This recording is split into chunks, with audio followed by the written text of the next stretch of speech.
Hello and welcome to another episode of Planty Face. Today I am going to be picking up one of my favorite species of cacti. It is the copiapoa cinerea. This one is an albispina. So I'm visiting a grower here. His name is Harry. He's a wizard with cactuses, okay? But I'm not gonna tell you where he lives, okay? It's very secret. I had to go through a tunnel, had a bag on my head, and all this stuff. It's very secret squirrel. Anyway, Harry specializes in copiapoas and other rare cacti. So I'm gonna take you on a tour of his greenhouse, okay, and his other plants. Also, I'm going to give him the mic and I'm just going to talk to him about some tips, pot selection, why he uses certain pots, and whatever it may be, some tips. And now I'll talk to you about that soon. So I'm here now in Harry's little undercover patio. So this is the front of his house. So he's got all of these for sale, and some of them he's probably just propagating. Look at that, look at all these seedlings. I actually knocked the cactus already, my clumsy ass, but look at all this.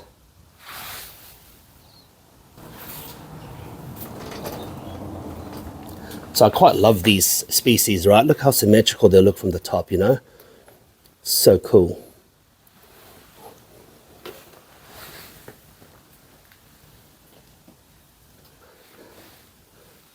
There we go, cactus in a boot.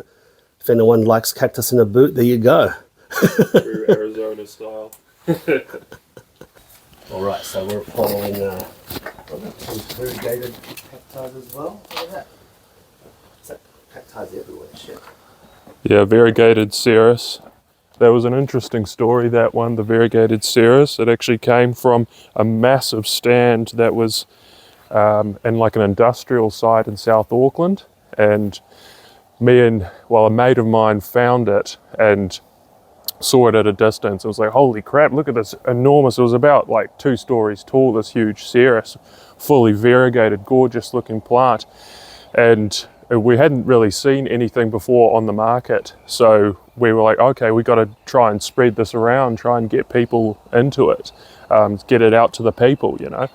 And then me and one of the guys, we went there and he traded a bunch of home kill and a bunch of Home kill? Yeah, Oh, exactly. wow. Yeah, so he went out hunting and as well, and traded a whole bunch of meat to these factory workers that were working at the site, and they were stoked. So they came along and got a whole bunch of venison and pig and stuff. And so yeah, they got that, and then we got the big ass cactus, and so that was pretty sweet. Me and him took it apart. It was a massive mission because of how big it was, and then in the stump was so like well rooted into this little tiny garden. It was only about like 3 meters by 3 meters for these for this massive plant, and yeah, then we had to try and actually rope it around and tie it to his van and yank it out with the van. So he was doing some skids trying to get this cactus out of the ground, and eventually sort of pulled it out enough so we could lift it out of the ground. So what happened to the actual the base stump? He got the base stump, and yeah, it spread to another mate of ours. It was about spread to 3 of us, and then we split it up, and I've been selling it over the years, spreading around. So now like lots of people have it and stuff, so it's all throughout the community. And I've still got some bigger pieces as well. I've managed to put one over here in the garden. So yeah. Outdoor cacti garden. Yeah. So cool to have something like that. Exactly. This is just more basic species because this is a more shady part of the yard. So you've got to deal with some more shade tolerant species like these, like South American species like Trichocereus and stuff can handle colder weather. Yeah. Whereas, if I were to try plant some larger North American species like saguaros or Pachycereus pringli, those will need a lot sunnier conditions. And how about this box here? What do you grow here? Is this a gimp? Yeah, these are my native geckos in here, so awesome. They're pretty stunning. I'll see if I can find one for you. Oh yeah, there she is. Oh wow, holy moly, that is awesome. So yeah, you have to have a permit to keep these guys. That's right. But yeah, they're beautiful native lizards. Ooh, this is are you the scared it'll jump out? Put it. I don't want it to jump out. no, he's chill. He's chill. Okay, cool. Well, Look at that. she's a female. That is so And cool. I think she's pregnant at the moment, got a big pot belly there. The live bearers, aren't they? Yeah, so they'll that's just right. only birth live young. Usually just 2 babies, that's it. That's cool. Awesome. Yeah, beautiful colours on them. All right, so we're entering the greenhouse. Look at this. A lot of crests, a lot of seedlings. Yeah, so this is what I started off with, was Trichoceras. That's what got me into it. I've even got a tattoo of a Trichoceras on my arm here. And yeah, that's what got me keen on the hobby, especially at a young age when you're younger and you hear about the psychedelic side of that. It's sort of what gets you interested, but then you from there start to learn about the incredible variety of species of different cacti you can get, and beautiful Trichoceras like these that just have such cool variation, and the variegation on them is just gorgeous too. Yeah, I mean, Things like these Peruvianus that have that contrasting blue and yellow, and hybrids like that. I mean, look at this thing over here. Like, Yeah, it's a big the lime green. yeah, Pasicana, I believe. So that kind of color, it's not full yellow, it's kind of a lime green. That still photosynthesizes, right? Yeah. Even the yellow will photosynthesize. There's still some chlorophyll in there that's able to photosynthesize, just a lower amount. And all these in the bottom here are seedlings. Yeah. Wow. So yeah, I've grown most of these from seed myself, basically all of them. So tell from us some- roughly what you've got here. Just a very quick outline. So yeah, these are some like variegated astrophytums I've grown from seed, Astrophytum myriostigma, Yep. and some beautiful colours on them. And then you've got some things like these copiapoa, that's Columna alba, which is a really cool variety and of Cineraria. And yeah, these were from seeds that I imported, which I obviously did all legally using a phytosanitary certificate, etc. And yeah, these are Because the seeds, there's a seed database in MPI which are allowed to be imported. You just have to obviously register to import them, or you abide by their procedures. Yeah, you just have to abide by their procedures basically. Cool. That involves making sure that the species you're importing are on the species list that they have listed, and then make sure that it's also what's important that people forget is that there's CITES species. So species that are CITES 1 cannot be imported in seed or live plant without a permit. Or live plant will be a pain in the ass Yeah. to import. Yeah, live plants are very difficult to import. So were these all seed grown, or were these legacy plants from like old collections? Some of these them- are all. A lot of these are copiapoas, right? Like these are. Yeah, This is copiapoa central. yeah. So they're from different collections, the older ones and stuff like that. I mean, this is amazing. Like, why is it that some of the copiapoas in the US that I see have white powdery layers outside? I read that that's like a UV thing, so you got to expose it to high UV. Is that right? Yeah, I haven't mastered that growth technique myself. Obviously, they could be more whiter or more blue, but these ones are from. You do need high sun and also low watering to be able to do that, because they live is in like the mist clouds of like high altitude areas, so they get no rain whatsoever basically, and rely on the mist to water them. So So the mist lands on the cactus, flows down, or does the cactus absorb it through the skin? Just through the skin usually. Oh, really? Yeah. So you can mist it literally, and it'll absorb it through the skin, like. Yeah, they will, but it is a lot slower growing in that form. So if you want to grow your copiapoa faster, you can grow them like a normal cactus like this, but you won't get them with that really intense bluey white hue on the skin, the farina like that. But yeah, if you want to try get that intense blue, then you need to just blast them with UV, obviously carefully, because you can burn them if you don't get them used to it. But then yeah, it's just something like that. Okay. So I was just talking to you about it before we started recording. So I'm a terracotta fan. I'm a terracotta pot fan. Yeah. Because you know it air wicks and it's quite a forgiving pot. Now I see every pot you've got is plastic pot. Now is that a cost thing? Is it a preference thing? Convenience thing? What is it? Yeah, it's a preference thing, because I've found whenever I've used terracotta pots, they absorb moisture through the terracotta pot. So the roots will basically flow to the, roots will just grow to the edge of a pot naturally. But if you were to have a terracotta pot, the terracotta pot dries out completely and will also dry the roots, because it'll suck the moisture from the roots. So then you won't be able, your plant will basically, your roots will die in the plant and it won't do very well. Unless you manage the watering more, like you water it a lot more.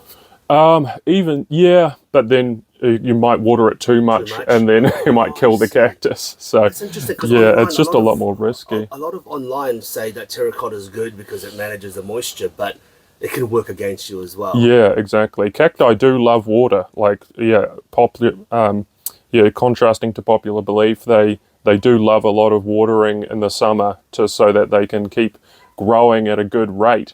If you're wondering, like, why is my cactus not grown in a couple of years, that's probably why. The roots aren't happy. The plant itself will often look good, but the roots just aren't happy. They don't have enough moisture, or they might have died off over winter, because often cacti will die off over winter. The roots will die off over winter because of how cold it gets and how little water you'll give them over winter as well. Do you water during winter? Only a tiny bit to try keep the roots alive a bit, but so there's a natural cycle though, the die off and the... Yeah, the roots will often die back a little bit, but sometimes they won't. You don't know until you basically pull the cactus out of a pot and repot it. So I try to repot my cacti every year because of that, which is a lot more than what a lot of people do. People will brag and be like, I've had this in the same pot for 5 years and look at it, and it probably hasn't grown in those 5 years. No. It looks good, but it's probably just sitting in a dormant state, basically. That's interesting. Yeah. So the terracotta, the ability to dry the soil is also a double edge that can dry the roots and it can work against you. So that's why plastic is just more... Yeah, it's a safer option. But you can seal terracotta pots too. Like, you can get some special sealants, like tile sealant and stuff. I've got some in some, like, sort of handmade pots, like this beautiful one over here, this Ariocarpus. And that's a gorgeous handmade pot by a popular pot maker here in Auckland. Is that Ceramic Ali? Yeah, Ceramic Ali. I've met him. Yeah, so... yeah, that's an incredible, massive Ariocarpus retusus. Wow, that's friggin' huge. How old is this beast? I'm not sure, because I think I've had it about, God, it must be almost 10 years I've had it. Wow. And then it must have been about 10, 15 years when I got it. So, yeah, probably about 20 years around that sort of age. Crazy. But, yeah. I mean... look at that, Matt. Is that an astrophytum? A big giant... yeah, big astrophytum ornate. Beside there. To just give a little, like your fist. Yeah, that's a massive... Now I can assure you he doesn't have small, tiny hands.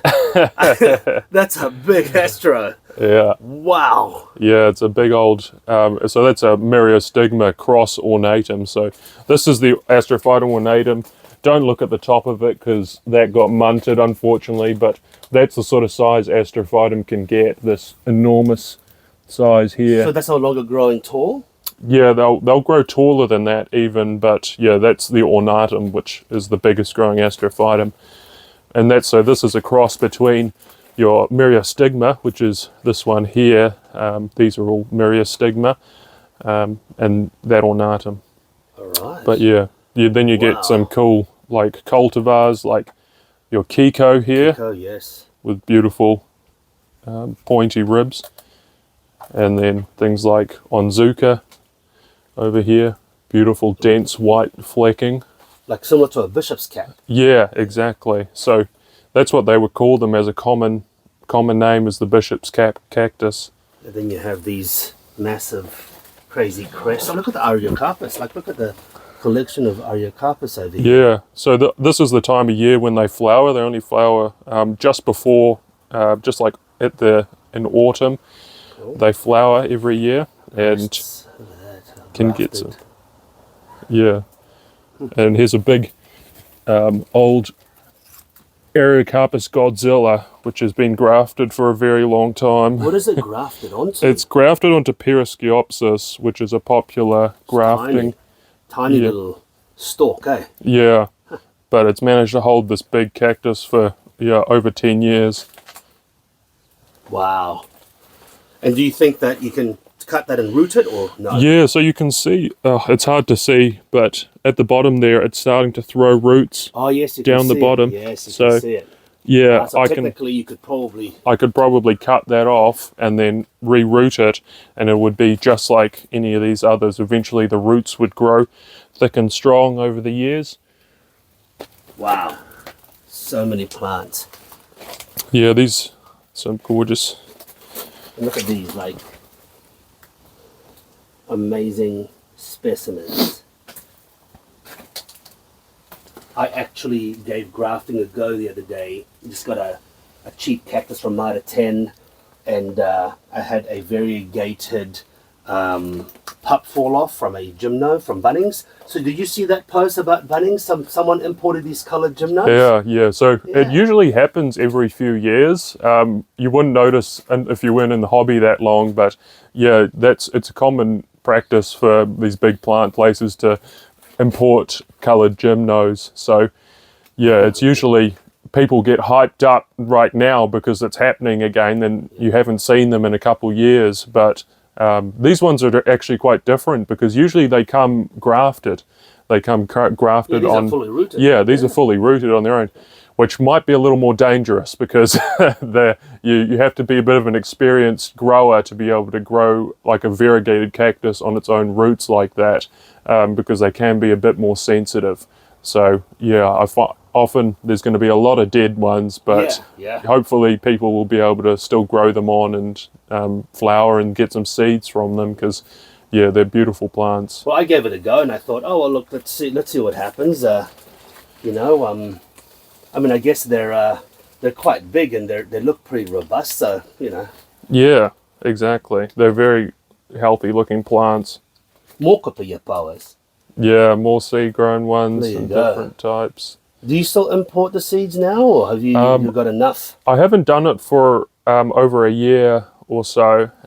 So yeah, it's definitely. But yeah, I'd be open to it still, just as long as the rules haven't changed on me or anything. Yeah, that'd be a pain, wouldn't it? Yeah, And look, that's Euphorbia abdulkuri over there. Yeah, yeah, multi-head one. Look at that. Wow, I love them. There's something about them that just looks awesome, eh? yeah. Very cool. Absolutely love them. Cool. So look, I mean, parting advice to, people who are getting into cacti out there. What is your advice? What would your advice be for someone who's just getting into it? Yeah, basically, you just got to try and choose where you're putting your cacti is one of the most important things, is making sure you've got like a good spot for them that gives them plenty of sun and and plenty of protection, because a lot of these species in here that will need these sort of indoor conditions. If they don't grow well out in New Zealand, like open weather. So yeah, just make sure that when you're choosing your cacti, you're choosing it for the right environment that you have at home. Cool. All right. Well, there you go. Thank you, Harry, and been very hospitable taking us a tour. Like I told you before, I can't reveal where this is, but I had to come through a tunnel underground with a hood over my head. That's how secret this place is. Yeah, There you go. exactly.